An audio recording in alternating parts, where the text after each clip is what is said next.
This podcast is a Radio Mike original production. Head to radiomike.com.au to find out more. Hey guys, Mike here. I am actually on the road at the moment. I'm in Sydney doing some work stuff. So there actually isn't a full episode of the pod this week, and I apologise for that, but I do have this little bonus episode, and this is with my friend Ben, Benjamin Griffiths, aka Bendrix, who composed the brand new theme music for this podcast, which you've probably heard, but here's what it sounds like.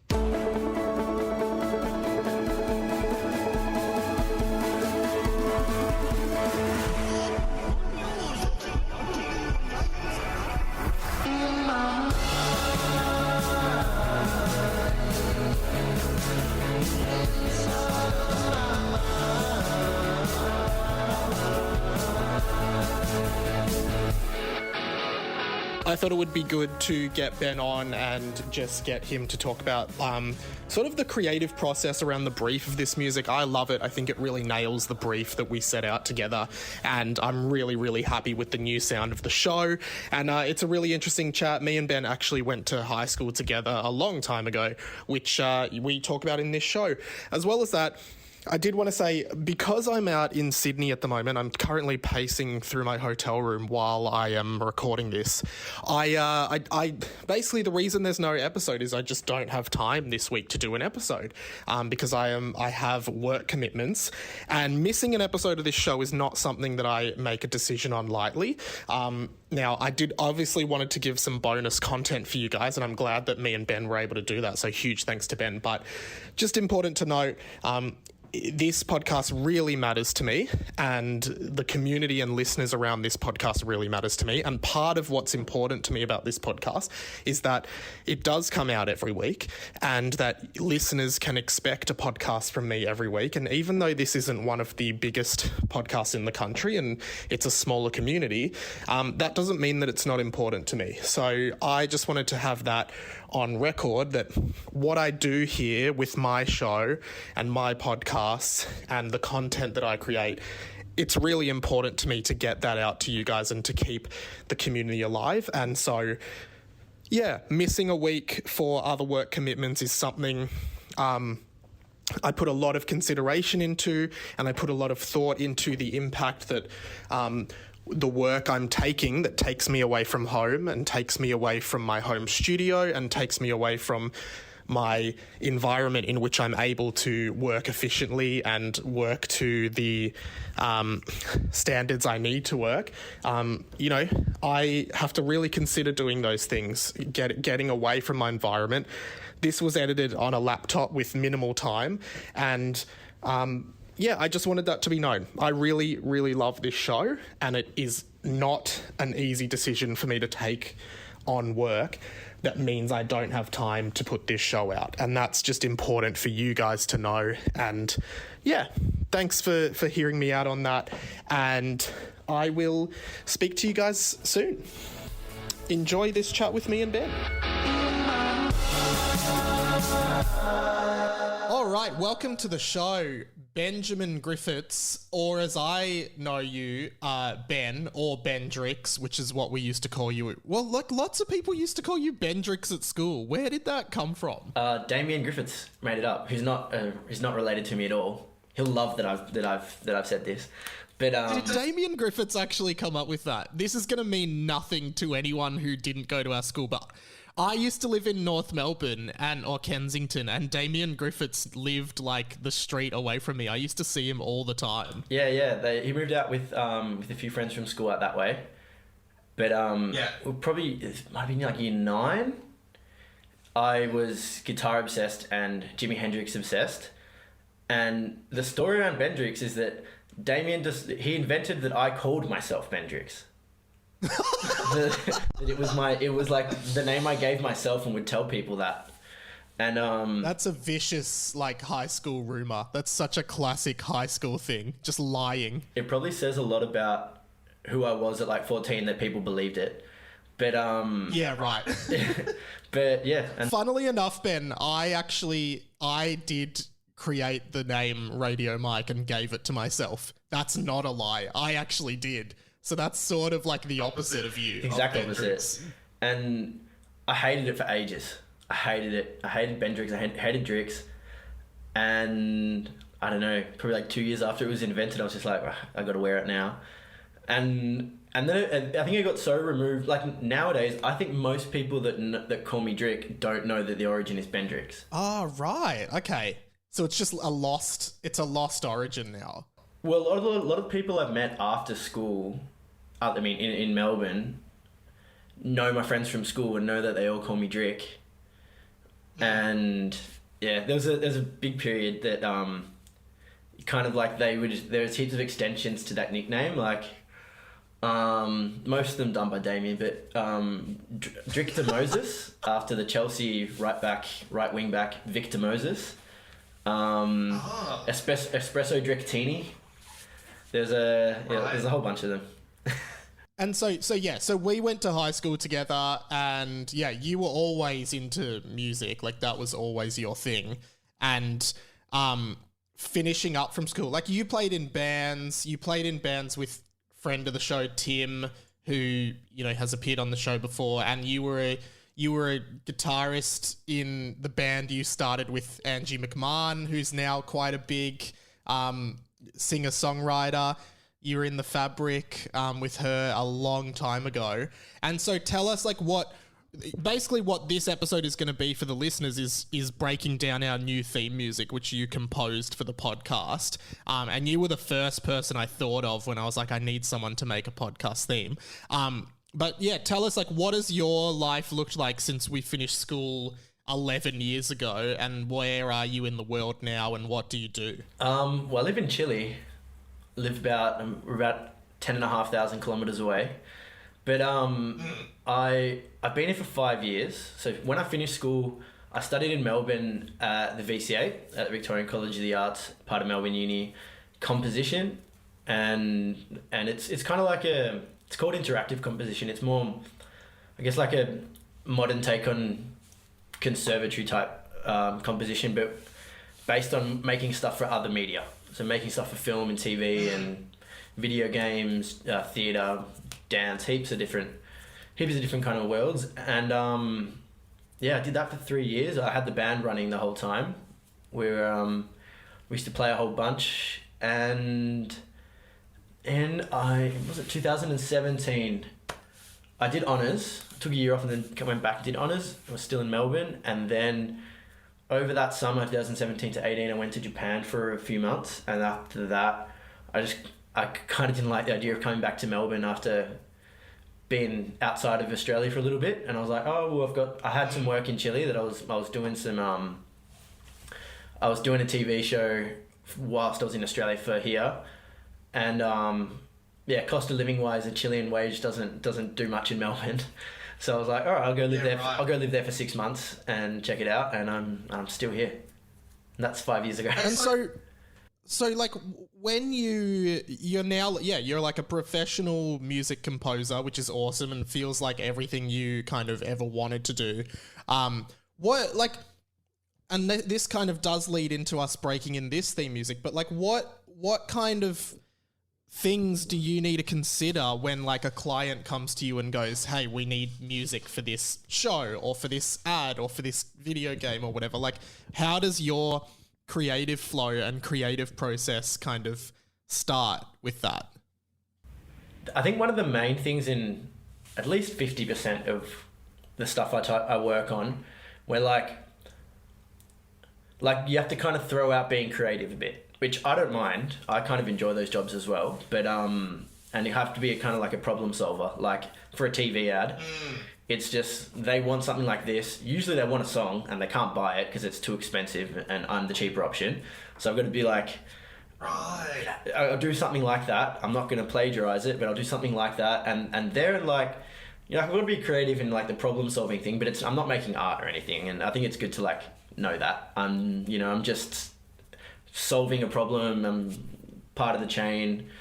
And they're very clear on what they want.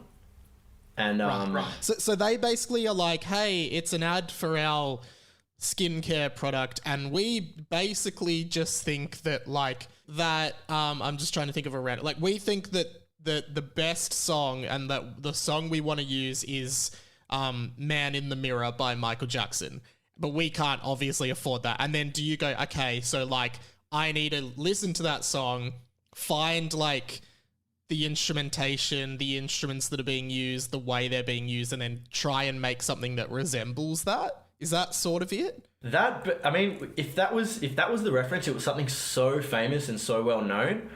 Like, the first question would be, do you just like this and you want something like that? Or do you want the person who's listening to it to be like, oh, this is kind of like Man in the Mirror? Like, do you want them to realize or not? Right.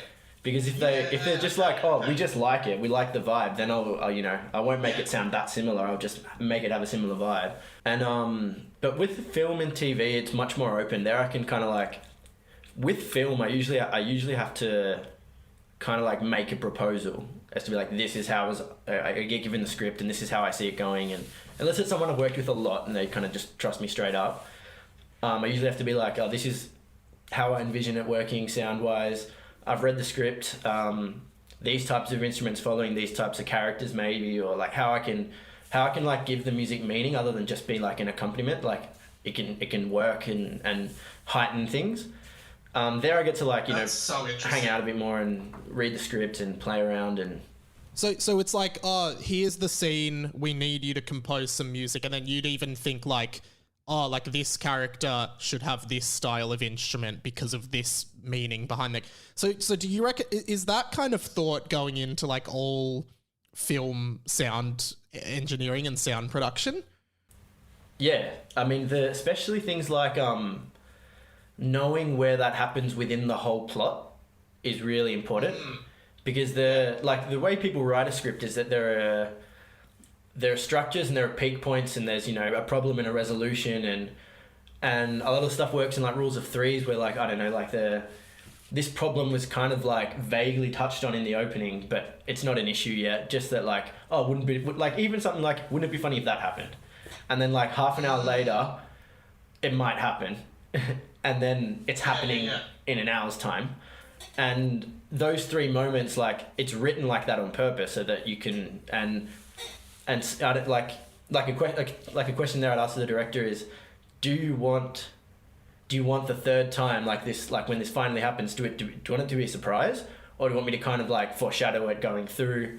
I mean, like the real old school like Hollywood 50s and 60s stuff is that like a character has an instrument, kind of like Peter and the Wolf or something like that, where a character has an instrument, a character has a sound, or a theme has a sound. Like every time this couple are kind of like you're in like a romantic situation, even if it's just like a small conversation, the same kind of music or a similar melody, maybe like changing instrumentation, like that's more classic. It's not so much done anymore. Great example of that is like Luke Skywalker and Darth Vader. They both have Luke Skywalker has that sort of Tatooine motif that kind of plays, and then Darth Vader, I mean that's surely the most iconic one, is Darth Vader's Imperial March, that just embodies that character and that feeling, right? Like it's not even, it's the instrument. It's French horn.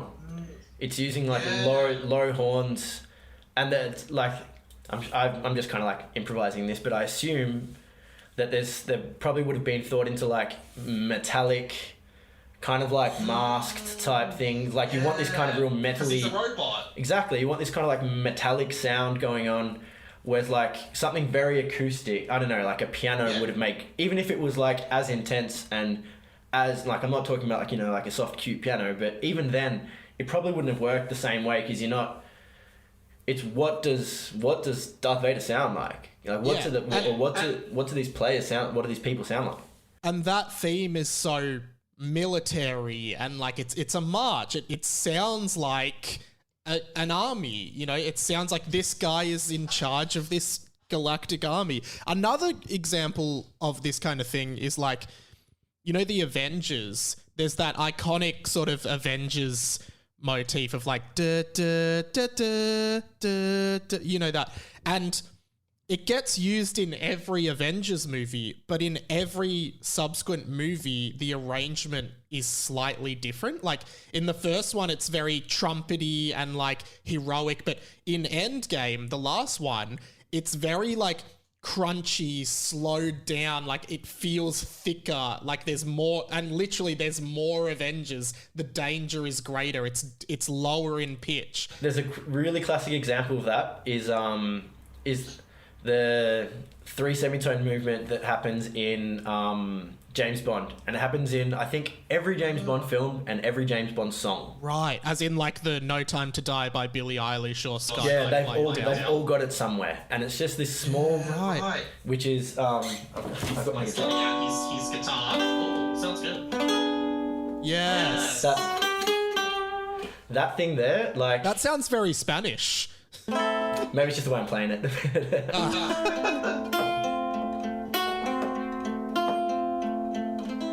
Like every... It feels like mysterious and foreboding, and that evokes like he's a super spy. He's a spy. Like, yeah, I definitely agree with that. Do you have any movies or TV shows that inspire you, or that you think, you know, I mean, we've already talked about a few, but any that you think just use music supervision really well? I reckon the music that... Have you seen Succession? I mean, I thought when I heard the theme song, when I first started watching, I was like, oh, this is cool. But on its own, like, it was like a good theme, but it didn't like... What's really good about it is how it's used in, not just in the opening, like throughout the scenes, where like... I actually I've seen an interview of the composer talking about it, and there's something really cool about how, like, if you take the music away and you just got like Kendall walking down like Wall Street or something, like wired into a phone call, like fucking everybody off basically. He's like, if you look at that from the outside, like he's not that important. Like he's just a dude. He's just like another angry guy in New York, right? And for this music, like adds the self-importance he has, like how important he thinks he is. Like it's so epic and it's so big, and it's like this orchestra, which makes no sense for walking on the street in New York, but it's what's in his head. Like he thinks like he deserves an orchestra around him. And that's so true. And when there's all these moments constantly where there's like they're having like a family dinner, but the music is like the world's about to end, because that's how important they all think they are. It is that music, like that piano, like it's very, I don't know, like I don't even know how to describe it. It's like it is like backstabby, like something's lurking in the shadows kind of vibe, but it's all like the high-pitched piano feels like friendly and fun, but it's like there's some foreboding nature behind it. Well, even just the fact that it's basically like four chords that are running through, and there's like a version of that that's just strings, which is just like this kind of low thump, like boom, ba, for certain moments, but it's the same chord progression as like the simple violin and piano, like softer type moments. It's all the same, and he kind of just uses the same theme spread across like an hour and a half's worth of music, so that the whole thing has its own sound, but he can just use those melodies in different ways and in different moments. I think it's really simple, and that's probably why it works so well. And that's not like not a diss. No, not at all. Like it's just using simplicity really well. And I guess now, like, applying sort of some of the thought that we've just discussed into like making this new theme music, which is amazing, by the way, and just nailed the brief so well, and like so happy with it. But I guess for the listeners, like, I came to you and I was basically like, this is the current theme, and it's an existing song by T-Rex remixed. And what drew me to that song ever since I first heard it, and you'll actually know this because when we were in year 8 at high school, we studied the movie Billy Elliot, which is still to this day one of my favorite movies. Electric Warrior by T-Rex is one of my favorite albums. It's still from when I listened to it in year 8.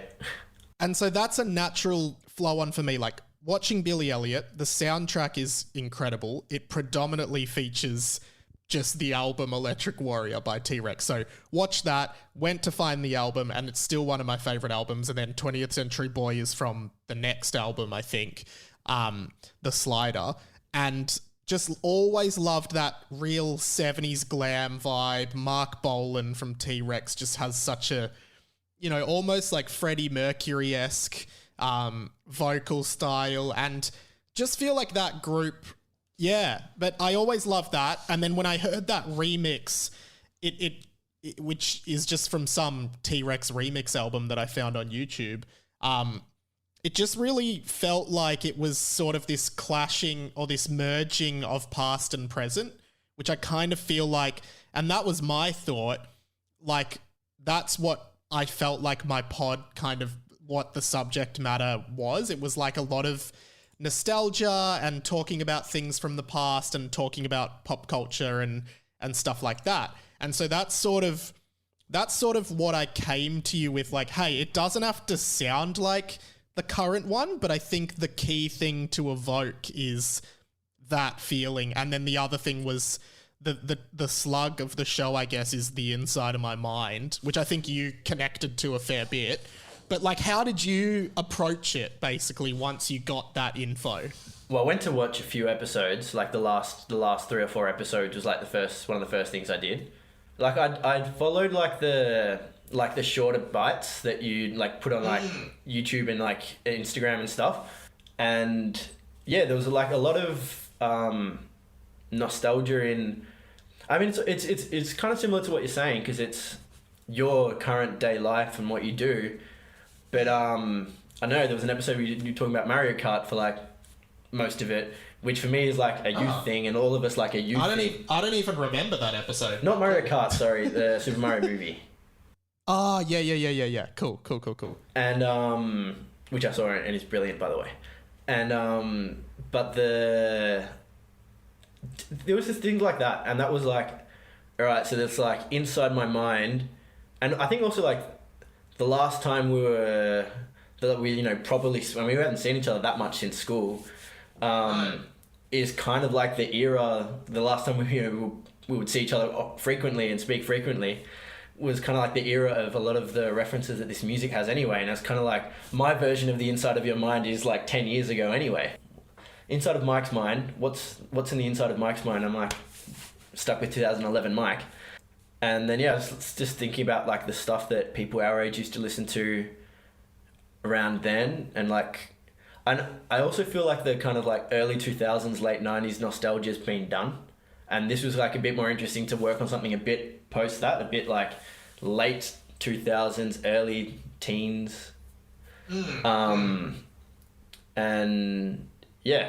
And so I started throwing references at you, really. And then... Yeah. And how to get inside your mind. I guess. I think what I really liked as well is it was sort of almost meta in a way that like you had, because the T-Rex song is from the 70s, and a lot of the songs you chose as kind of touch points that the theme is kind of based around were almost like songs from the late 2000s that were inspired by 70s and 80s music. I think that was sort of when I was like, oh, this is such a, like, he's got it. Like, I felt like, yeah, he's definitely on the right track. So and I thought, so do you want to go into the songs that you cut? Because you did present 3 songs to me as like key touchstones. I've got, look, I'll share the screen. I've got some of those references here. We are now looking at like what is it? Logic session? Logic Pro, yeah.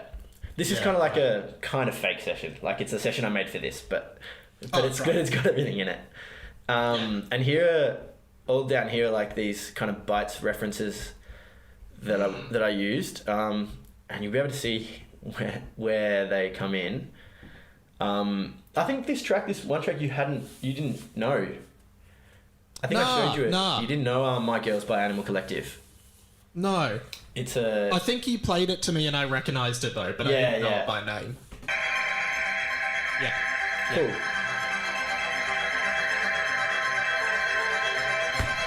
And so that's the sound I thought to be the inside of your mind. Like when cool. like when we're inside your mind, this kind of like space, like very Rick and Morty kind of like fractions flying around, sporadic. Yeah, but it's very hopeful and like glistening. Yeah. It's inside a tranquil mind.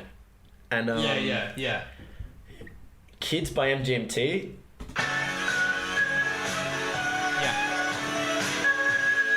There's a few references to that in the track.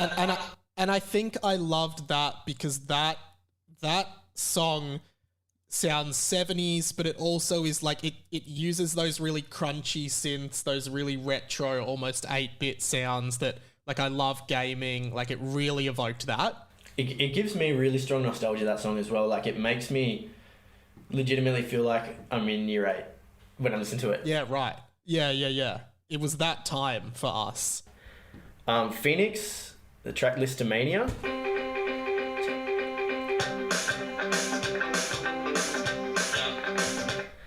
And Temper Trap Sweet Disposition. That kind of delayed guitar I thought could really work with the Animal Collective sound. I'll play them, they're probably in different keys, but I'll play them at now. And they kind of texture-wise work together to kind of put you in this world, which here... And this is like the thing, like people don't realise like the amount of thought that went into this theme, and that's why I think it's so good to do this episode. Here, if you're listening to them together, in the track I made, like that's the same two sounds basically just put into the same key keys. And a different tempo and a different song really, but I think some of the other ones, like the other sounds that are really directly taken from things. So here, actually I can play this on the keyboard. I've got my keyboard next to me here. Hopefully you can hear this. You can? Yeah. Cool. So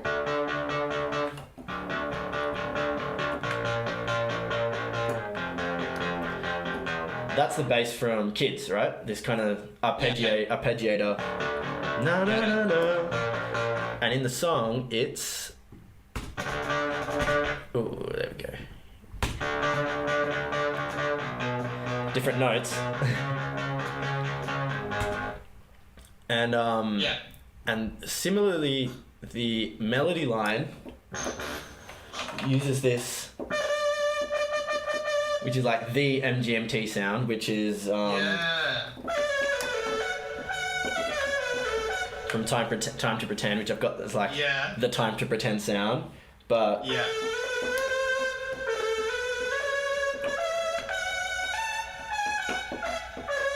it's very similar to the Kid sound as well. Yeah, and that's so cool. That does this kind of like lead. Here I've got MGMT lead synth up the top.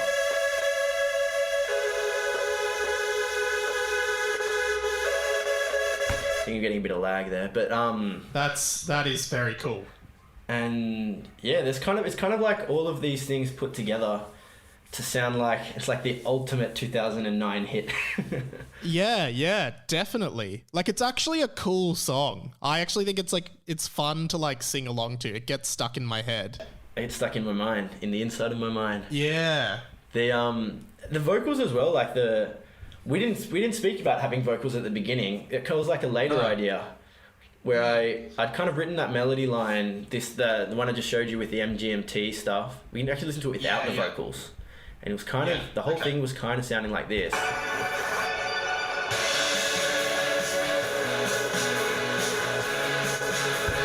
Yeah, and it needed like that explosive start point that the original intro has. And it's got the kind of, in my mind, the inside of my mind kind of worked as a hook with that melody anyway. I'd written the melody first without thinking of putting words to it.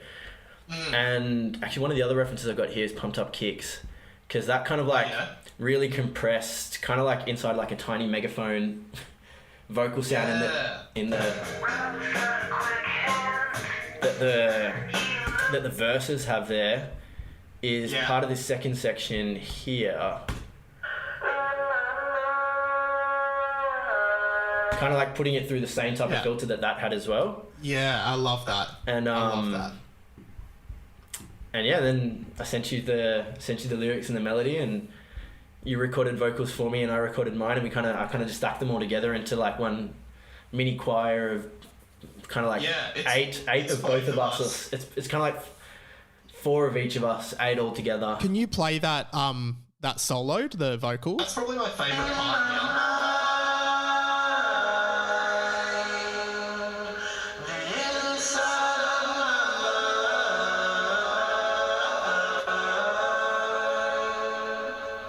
Yeah, that's so cool. Like the distortion and the echo and reverb and stuff is awesome.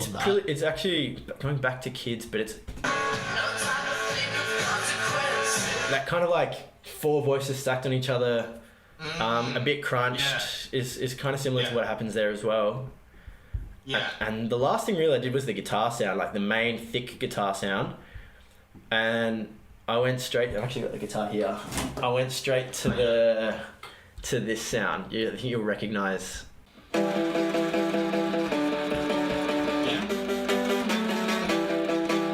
kind of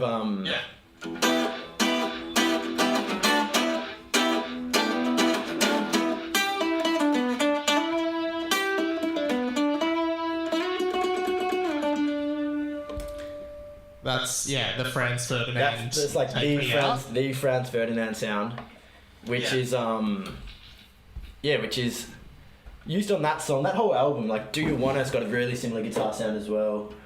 It's another great track off that, and a bit Good Charlotte. But I ended up going like less as heavily distorted as Good Charlotte, but the kind of like left and right double guitar, heavily compressed Good Charlotte thing I've put in. So that by itself.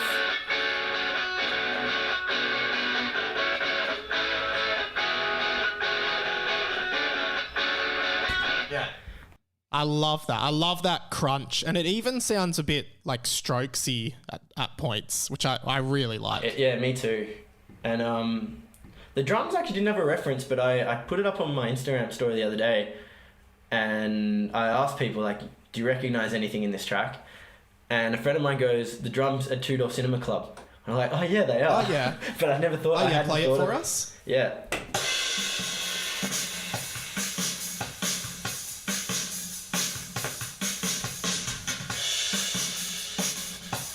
I guess I've put it through a spring verb, which is kind of like, you know, like on the back of an old guitar, there's like the kind of like coil with the spring reverb. It's kind of like putting drums through that sound that, you know, like if I, like when the snares hit, you can kind of hear this tail, like, bah, like a... Yeah. Maybe that's something they've got in common, but there's a fun exercise actually putting slowly...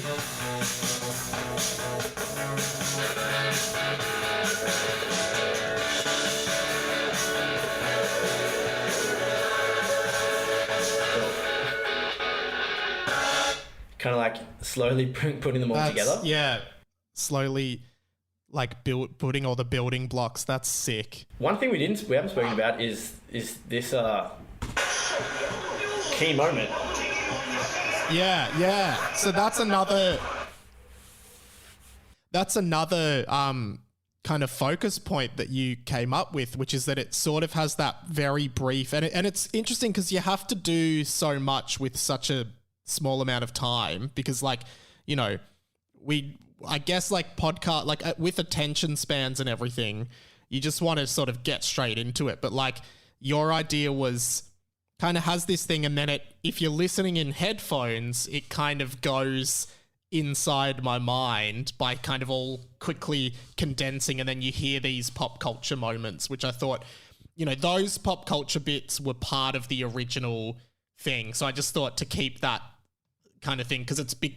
Those sound bites in that order have become a bit of a meme within my community. So like I just thought it was a good throwback. I think as well, one of the first things I asked you, back to like what you were asking before, is like what do I focus on, and like what do I need to know, or kind of how do I begin, is what medium do most people listen to your podcast on? Like how do they listen? Which is really important. I'm kind of getting into podcasts now actually, but I'm not a massive podcast listener, and so like on my own experience, I didn't really have like like I listen to music. I don't really listen to music walking. I don't really like. I think maybe just because I listen to it all day, I'm saturated by it. And I was like, well, when we listen to a podcast, would people listen to a podcast at home in bed with like their best headphones they have, or like on the tram walking somewhere, or like what's the experience, right? And that changes a lot.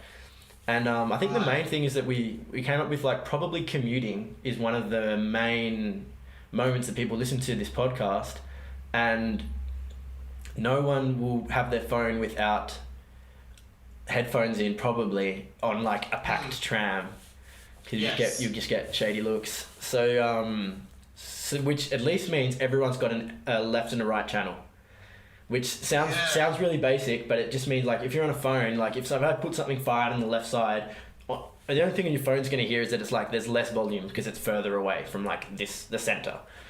But if you've got two channels, you can hear something traveling from the right to left, left to right. You can hear that separation.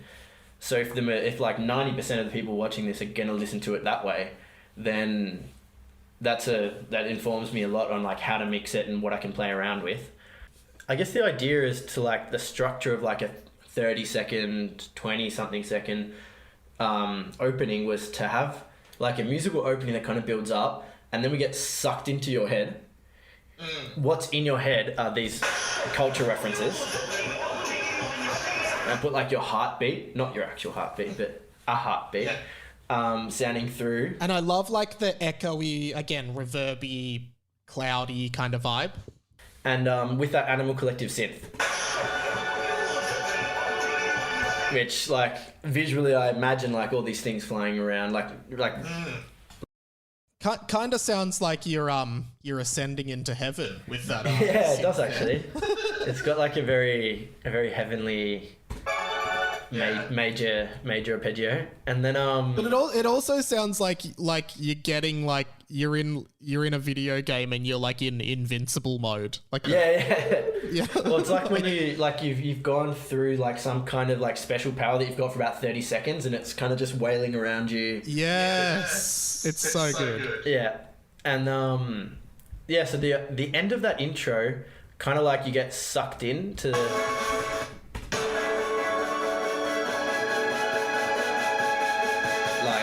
Like we're here and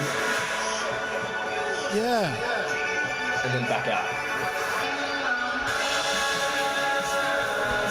Yeah, and like the vocals kind of like take you back out to like the real world.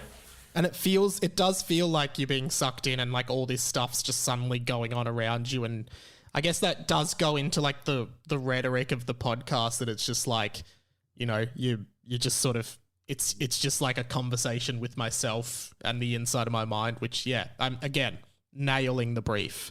Yeah, I think the other main thing that I focused on here was the like how many versions and what kind of versions we ended up doing, because there's an outro, an intro, an ad bit, like an ad kind of like stinger, and I think there was a fourth one, wasn't there?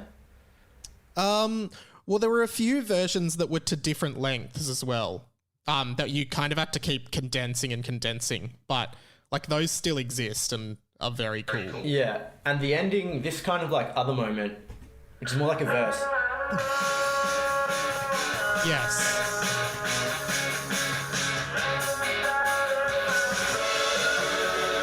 It's also got an instrumental tail, so which is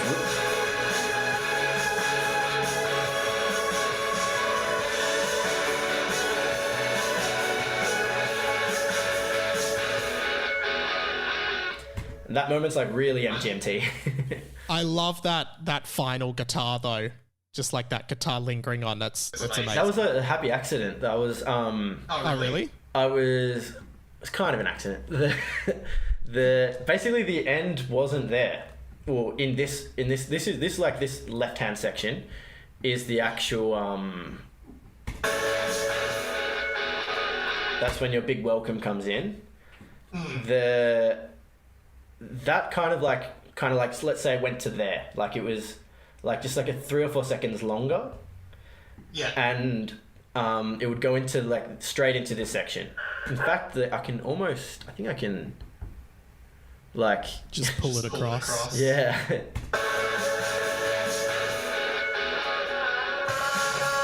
Yeah, it would just go straight through. I've got them separated now. And I had to kind of like make an ending, like an earlier ending that was thought of, kind of like to win a few seconds at the end. And I was kind of trying to figure out like, so like the obvious thing to do would to have this kind of bum, bum, bum, bum. The band keeps on going and the like big long chord there. But that was a little bit longer and a bit more boring. And I kind of like to have like a big like energy boost for like the intro of yours, like when you start speaking, to like have a kind of like some kind of like bit at the end that would kind of cut it off a bit sharper than having like a big chord or a big drone or something like that, like a real like crisp ending. And I thought of like a drum fill or something, and it ended up being this. Just I hadn't recorded that guitar to be an ending. It was just like the accompaniment, and then I kind of like just managed to edit it a little bit and chop it off at the end, and it worked. And that's how the ending stuck. Well, dude, it's awesome. It totally encapsulates everything that I wanted it to be, and I just from the first time you played me like a very kind of early version with just I think synths, but as soon as I heard it, it was just like, yeah, this is on the right track. Like, this is exactly where it needs to be. And I honestly, like, I wasn't sure. Like, my worst nightmare was like, and I didn't think it would happen, but my worst nightmare is like you'd come up with something and I'd be like, oh my God, it's completely wrong. It does not work at all. Have you ever had that? Like someone just coming back and being like, nothing about this is right?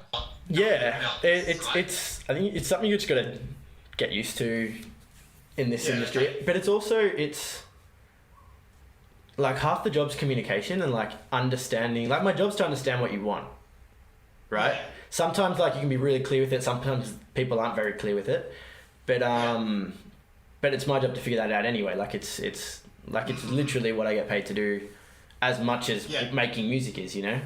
And gotcha. So sometimes like I don't know if people feel kind of bad saying it and being like, oh, this isn't working, or they kind of come up with words to go around that they don't like it, and it's fine. Like if I mean, after a certain point, I'd be like, oh, I'm gonna charge more if it's like the 5th version that I'm starting from scratch. But that's never happened. But mostly it's just like, all right, what are the references, and let's be more clear. Like sometimes someone sends me something and really they just like the rhythm, they just like how fast it was, they don't really like the instruments, they don't really like anything else. Like it just suits for like, say like it's an editor, like it suits with what they're editing, the rhythm suits. And so then you just got to be more clear, like, okay, so here are the references, this is what you like, now you got to tell me why, like exactly why. But it's also hard because not everyone has the musical literacy to be able to explain that. Yeah, I think that's another thing that's really part of the job, is to just learn how to understand non-musical terms, I guess, being meant to be as musical terms, I guess. But also just like I can just say, I don't know, maybe some people like would find it maybe condescending, but I think it's fine just to tell someone, so this term, like, let's say like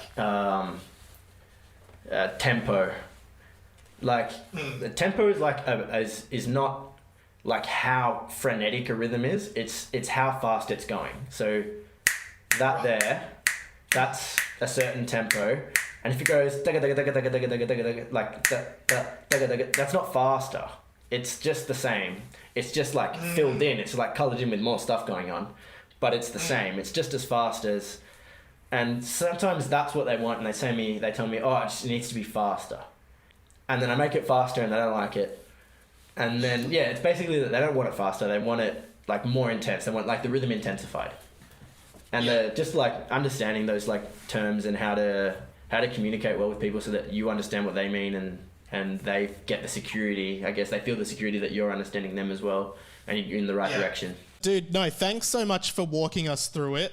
Do you want to plug, like, do you have your own music and stuff, or anything you want to plug? Because Yeah. Well, give the listeners a shout out to all your stuff. I have a solo project which is called Colihuacho, but kind of said and understood as Coliguacho in English. And I haven't put out anything as that for a while, but I'm working on an album. What does that mean in Spanish? Does that mean something? It's like a horsefly that's from the southern part of Chile's. I might just give a really quick context. The reason I actually also live here is because my mum's side of my family, like it wasn't just like a random spot in the world that I chose. Yeah. You speak Spanish and everything. Yeah, I speak Spanish, and I grew up speaking Spanish at home, and my mum's side of the family is Chilean. And so my direct family's still in Australia, but my grandparents and cousins and family live here. And every 2 or 3 years, I used to spend part of the summer in Chile for around Christmas to see my grandparents, see my family. And we'd often go to the south of the country, which is like a big lake district, big lake area. And it's stunning, it's beautiful, like snow-capped volcanoes, and you're in 30 degrees, like in a lake of crystal clear water, and I used to love it. But there are these really annoying horseflies that go around called colihuachos, which you can... kids put sticks in the back of, this is like real cruel, but in the back of them, and they're so big and strong that they can fly with like a stick stuck through their torso.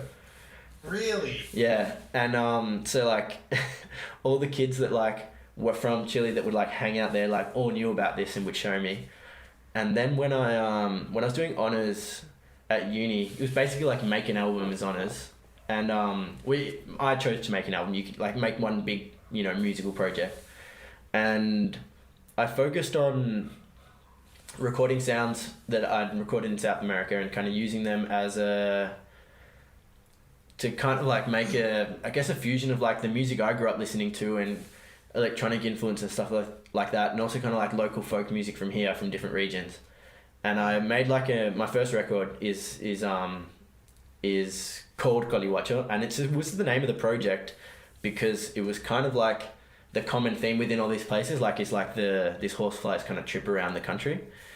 And then after I finished uni, I had this album, and I put it out with a label from the US called Hush Hush Records, and they're actually from KEXP Radio. The guy Alex Ruder, who runs it, was like musical editor there, and he was put it out on cassette. I've actually check this out. Got a cassette of it right here, and that's a Colihuacho. Cool. So that's your album on cassette? Yeah. We had a limited cassette run when it came out in 2018. And basically the name comes from that, and then it ended up being the name of the album and me as an artist. And now I kind of make music pretty different to that, but I've stuck with the name. I like it, and it's got a bit more... So can people find it on Spotify? Yeah.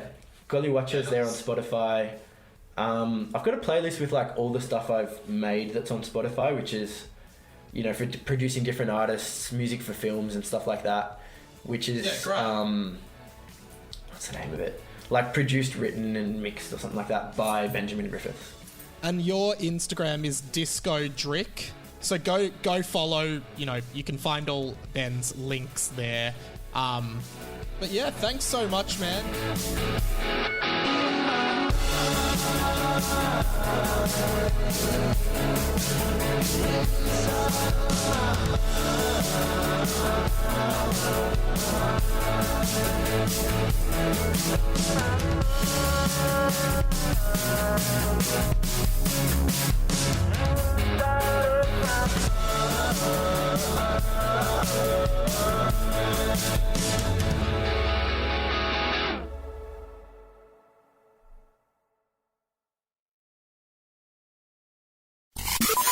This podcast was a Radio Mike original production. Head to radiomike.com.au to check out all our other content, stay up to date at radio.mike on Instagram, and get in touch, radiomikepod@gmail.com.